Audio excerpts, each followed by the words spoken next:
Bienvenue à toutes et à tous. Merci infiniment d'avoir choisi Médiane TV et On se dit tout pour vous accompagner. Alors Ramadan, c'est dans quelques jours et voilà, il serait temps de se préparer à cela. Justement, on parle dans un petit moment de notre cœur et du jeûne du mois de Ramadan. Et puis, on va enchaîner avec un autre sujet juste après donc, cette première interview.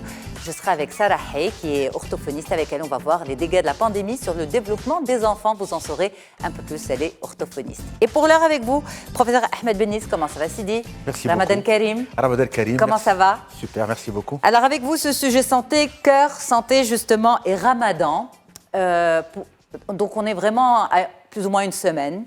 C'est le moment, on va dire, de faire de la prévention et c'est le moment d'adapter s'il faut, s'il y a traitement. Donc on n'allait pas attendre le mois de Ramadan en plein milieu pour en parler, parce que je suppose que les personnes cardiaques, les personnes souffrant de problèmes cardiaques doivent s'adapter, adapter leur traitement. D'abord, est-ce que le jeûne est bon ou est-ce que c'est dangereux pour les personnes présentant des troubles cardiaques? Le jeûne, en général, est bon pour la santé. Nous avons aujourd'hui des preuves scientifiques que le jeûne intermittent ou le jeûne tout court est bon pour la santé pour différents paramètres. Ça améliore la tension artérielle, le poids, la glycémie, le cholestérol, l'immunité, et ça peut être une bonne option pour un certain nombre de maladies chroniques, et en particulier pour les maladies cardiovasculaires. Alors le jeûne est bon pour les cardiaques qui sont stables. Ça, j'insiste là-dessus. Le jeûne est bénéfique pour les personnes qui ont une maladie cardiaque stable, c'est-à-dire si on prend quelqu'un qui a une hypertension artérielle parfaitement contrôlée, qui a une maladie coronaire qui est stable, qui ne pose aucun problème, ou qui a de l'insuffisance cardiaque qui est bien maîtrisée sous traitement. Par contre, les patients qui ont une hypertension non contrôlée, qui ont fait récemment un infarctus du myocarde de moins d'une année, qui ont fait un accident vasculaire cérébral, une angine de poitrine, qui ont une insuffisance cardiaque non stabilisée sous traitement, à ce moment-là, le jeûne n'est pas permis. La règle essentielle, c'est qu'il faudrait absolument que le rapport risque-bénéfice soit le plus bas possible. C'est-à-dire que le bénéfice doit être très important, et ça, c'est une évaluation médicale qui va être faite par le médecin traitant. Alors justement, nous sommes le samedi 25 mars.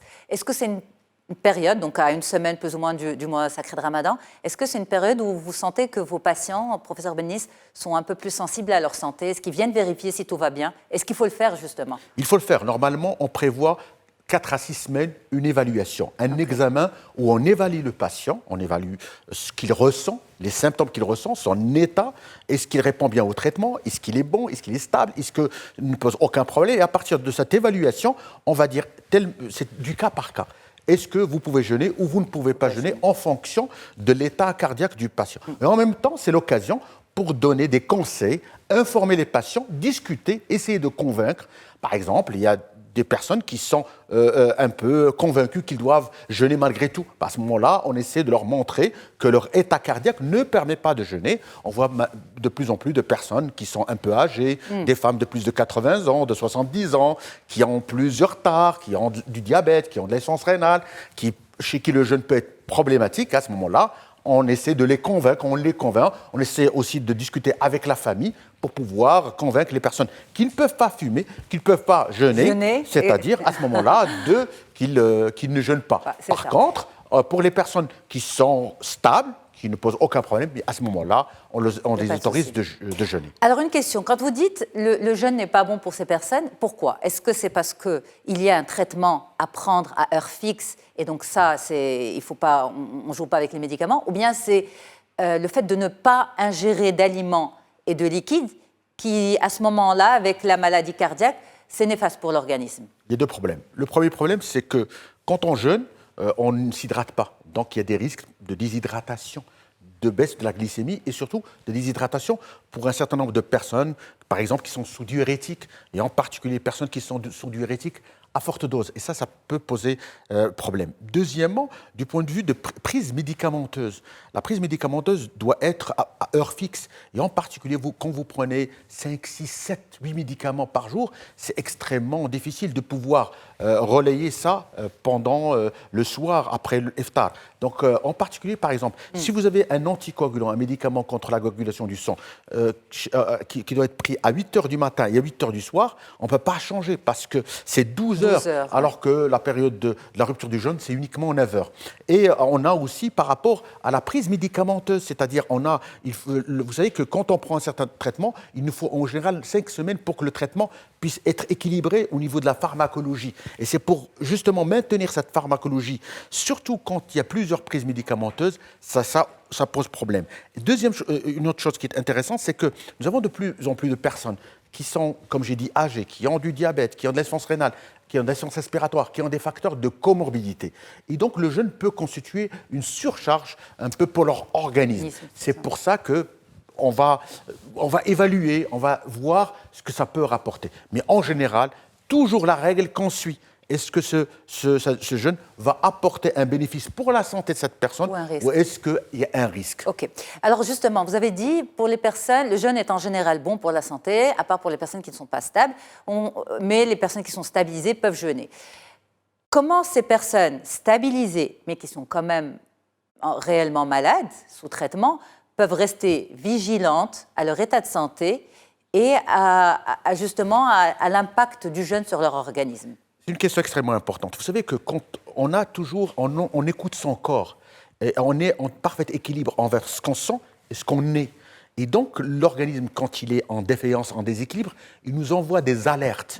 Et quand on a une alerte comme une douleur thoracique, un essoufflement important, des palpitations, une sensation de malaise, de maux de tête, d'étourdissement, de vertige, à ce moment-là, il faudrait s'arrêter. C'est ce qu'on demande aux patients. Vous pouvez jeûner, mais écoutez votre corps. Si votre corps réagit bien par rapport au jeûne et vous êtes asymptomatique, sans symptômes, ça ne pose aucun problème. À ce moment-là, la seule différence, c'est de changer la prise médicamenteuse après iftar. Par contre, lorsque votre organisme lance des appels, vous dit « Attention, j'ai des douleurs à la poitrine, j'ai un essoufflement ou un étourdissement ou je ne peux pas », il ne faut pas résister, il ne faut pas aller contre l'organisme. Et il ne faut pas forcer. C'est ce qu'on demande. Ça peut être fatal, professeur? Vous avez vu des... C'est-à-dire qu'en général, ce n'est pas fatal, mais dans la majorité des cas, ça se passe bien. Mais en général, il y a certaines personnes qui sont malheureusement trop âgées pour jeûner, qui ont trop de maladies, qui ont, en plus de la maladie cardiaque, d'autres maladies, des facteurs de comorbidité.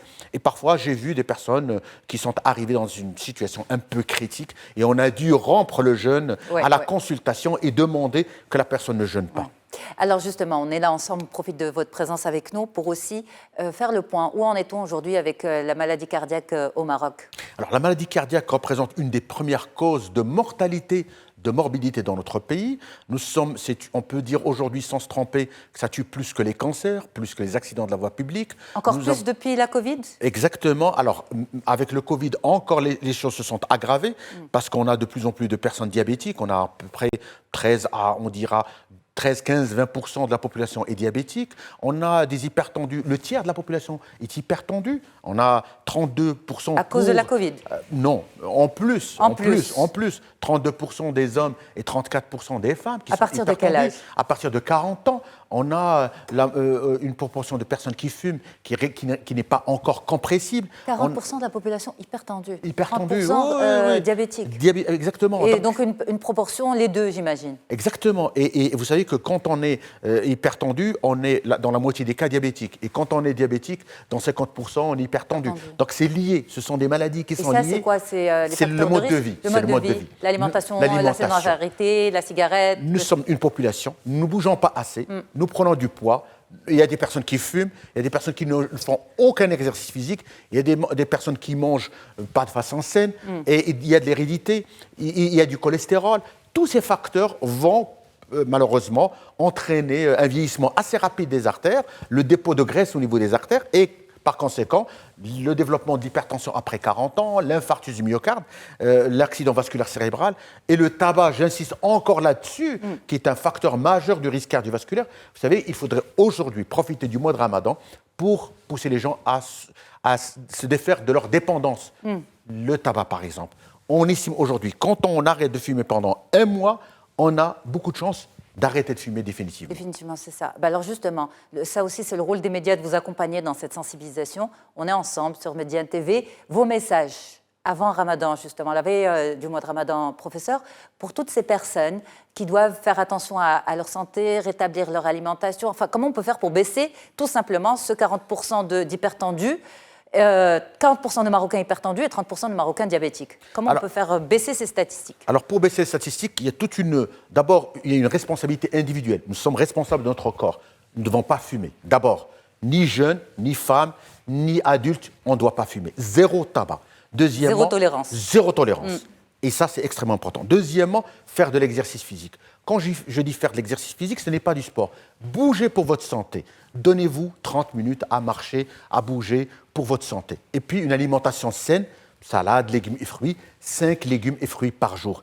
Et puis, surveillez votre poids. Et à partir de 40 ans, surveillez votre glycémie, surveillez votre pression artérielle, surveillez votre cholestérol. Et puis, si on observe ces mesures, aujourd'hui, vous savez qu'on peut éviter jusqu'à 80% des accidents cardiovasculaires. Alors justement, certaines personnes vous disent pendant le mois de Ramadan, je prends du poids. Donc, vous dites qu'il faut profiter du mois de Ramadan pour chasser ces addictions. Donc, comment justement sensibiliser encore plus? Alors, ne vous jetez pas sur l'alimentation à la rupture d'iftar. Ne mangez pas trop. Ne prenez pas de poids. Prenez peu de sucre. Prenez peu de graisse. Et puis, arrêtez de fumer. Il y a certaines personnes dont le premier réflexe après la rupture, c'est de fumer, prendre la cigarette. Et donc, ça peut donner des infarctus et des occlusions des artères du cœur ou du cerveau. Ne fumez pas. Et puis, si vous décidez à faire de l'exercice physique, vous ne pouvez pas devenir du jour au lendemain des champions olympiques. Il faut aller c'est pas ce qu'on attend, c'est juste la santé. Doucement, doucement. Marchez, une bonne marche pendant 30 à 45 minutes. Ne dépassez pas vos capacités. Allez-y pour le plaisir et bougez pour votre santé. Professeur Ahmed Bennis, merci infiniment d'avoir passé ces messages dans On se dit tout. Et on reste ensemble puisqu'on a encore un autre sujet à discuter. La pandémie est toujours là, malheureusement. Elle a fait des dégâts, pas seulement sur la santé, on parlait du cœur avec vous, professeur, mais aussi sur le développement psychomoteur des enfants. On va en parler tout de suite avec Sarah Hay. Restez avec nous.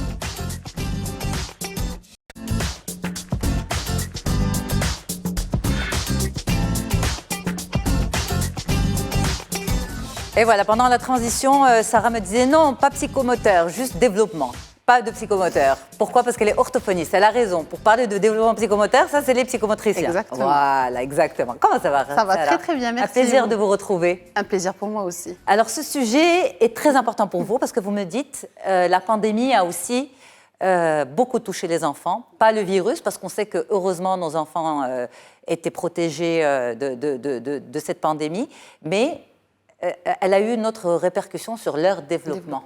Qu'est-ce qui se passe?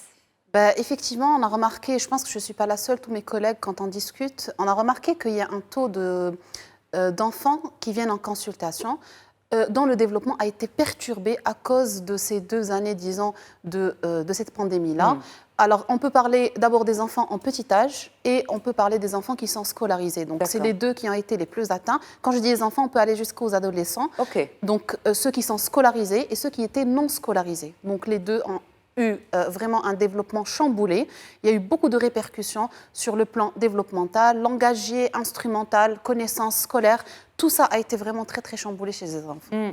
Alors, quand vous dites développement, ça veut dire que c'est quoi les éléments qui vont venir pousser les parents à amener les enfants à diagnostiquer? Alors, pour la petite enfance, la majorité des consultations, alors si je puisse dire, si j'ai 7 nouvelles consultations pendant la semaine, 5 sur 7 vont être dues à, c'est des retards de langage, ou bien c'est des troubles de développement, ou bien c'est des troubles de comportement qui sont dus à le fait que les enfants sont restés devant la télé, ou bien sont restés trop longtemps à la maison. Le contact social, le contact humain n'était pas présent.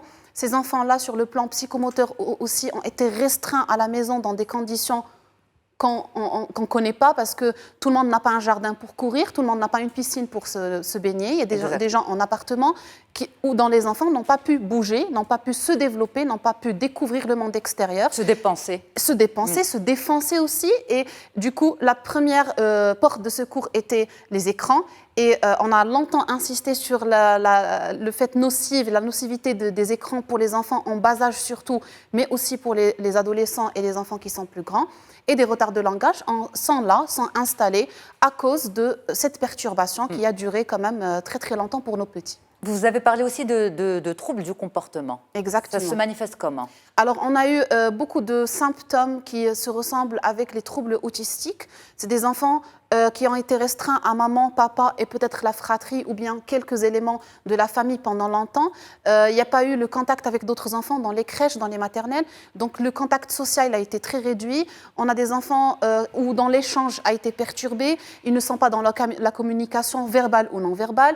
Des fixations de regard qui ne sont pas présentes. C'est des enfants qui sont repliés sur eux, plutôt dans le jeu avec soi et pas dans le jeu avec les autres. Donc, un développement qui est vraiment très, très limité et très, très restreint, vu les conditions où ils étaient mis par rapport. C'est du cas par cas parce qu'on ne sait pas. Il y a des parents et des parents qui ont essayé, qui ont pu stimuler leurs enfants, qui ont pu faire des activités, d'autres parents qui étaient en télétravail et c'était très compliqué de gérer et le télétravail et les enfants surtout en bas âge, d'autres parents qui se trouvaient avec 2-3 enfants et donc ceux qui sont en homeschooling ou qui ont pu faire l'école à la maison et ceux qui sont en bas âge, il fallait les occuper le plus longtemps parce qu'ils vont perturber la fratrie. C'est des conditions qui sont très, très multiples et la variabilité des troubles et des symptômes dépend des conditions dont l'enfant a été mis pendant cette période-là, surtout la période où on était vraiment entre les 4 murs, où la restriction a fait qu'on ne pouvait pas sortir. Et les enfants qui sont petits, les parents ont eu peur de les mettre en garderie même après. Donc l'année dernière aussi, on a eu des peurs de parents. Cette année, un peu moins. Je trouve que les parents ont osé un peu mettre leurs enfants avec cette baisse un peu de la pandémie. Mais il y a trop de perturbations qui ont atteint nos petits-enfants et nos grands-enfants aussi. Alors, au-delà de ça aussi, il y a aussi le fait que nos enfants sont de véritables éponges, des éponges d'émotions aussi. Les émotions des adultes, l'angoisse, le stress des adultes face à l'incertitude aussi de la pandémie. Effectivement, donc on a un degré d'angoisse qui a trop augmenté. Il faut savoir que l'angoisse et les traits dépressifs aussi sont apparus chez les petits-enfants et les adolescents surtout. Comment ça apparaît? C'est-à-dire que, vous avez dit, les enfants, c'est des éponges. Alors, ils sont confrontés à « ne fais pas de bisous, ne fais pas de câlins ». Attention, il faut laver. Il faut savoir que les premiers mois, on était dans des conditions vraiment paranoïaque un peu, si je puis dire. J'espère que mes collègues psychologues ne vont pas me juger pour ce mot-là, mais vraiment, on était à la limite du paranoïa. C'était de la panique. Il faut laver tout, il faut laver les enfants. Ne sortez pas. Mamie ne peut pas venir, papy ne peut pas être là. La fratrie aussi, si les grands partaient à l'école et revenaient, donc c'était toute une histoire. Si les parents sortaient à l'école et revenaient, c'est toute une histoire. Donc oui, effectivement, c'était des éponges. Ils ont pris toute la panique, toute l'angoisse de l'adulte, ils l'ont pris et ils n'ont pas pu l'extérioriser. C'est ça ce qui est compliqué. Moi, je dis toujours qu'on va encore voir la répercussion de la pandémie encore les années à venir. Cette année, on est en train de voir au niveau développemental, au niveau un peu psychologique aussi. On a vu des retards dans les apprentissages, on a vu des adolescents qui sont devenus accros aux télé, aux écrans, des addictions. Mais on va voir encore, je pense, d'ici l'année prochaine. Je pense qu'on verra encore d'autres troubles qui vont apparaître. Pourquoi? C'est parce qu'il faut encore plus de temps pour que les parents s'en rendent compte? C'est parce qu'on est encore dans la perturbation. Omicron, cette année, a aussi donné beaucoup de perturbations. Il y a eu des écoles qui ont fermé pendant 2 semaines. Il y a des fermetures, des ouvertures. Le côté scolaire a été encore très perturbé. Il y a des enfants aussi qui n'ont pas pu encore être mis dans les crèches, même cette année, parce qu'il y a aussi la peur. Il y a des bronchites aussi cette année qui sont très, très dures. Moi, les enfants que j'ai en cabinet sont très perturbés par les bronchites. Chaque mois, j'ai un enfant ou 2 qui va avoir une grosse bronchite avec trop de fièvre. Donc, il y a trop encore de choses qui sont en train d'apparaître. Et je pense que sur le plan scolaire surtout, on va voir encore plus des difficultés à diagnostiquer. Aujourd'hui, on a du mal à mettre des diagnostics parce que on ne sait plus si c'est une conséquence du Covid. Ou si c'est un autisme ou un trouble du développement. Ou c'est un trouble 10. Même les troubles 10, maintenant, aujourd'hui, on n'arrive plus. Moi, personnellement, je ne pose quasiment pas de diagnostic pendant ces mois-là parce qu'il faut attendre que la vie revienne à la normale, il faut attendre que les dégâts puissent se résorber avec le temps, il faut une mise à niveau pour ces enfants-là. Donc, il y a beaucoup de choses qu'il faut rétablir. Et puis, les parents aussi ont été très atteints par ça. Et il y a cette panique-là qu'il faut désorber.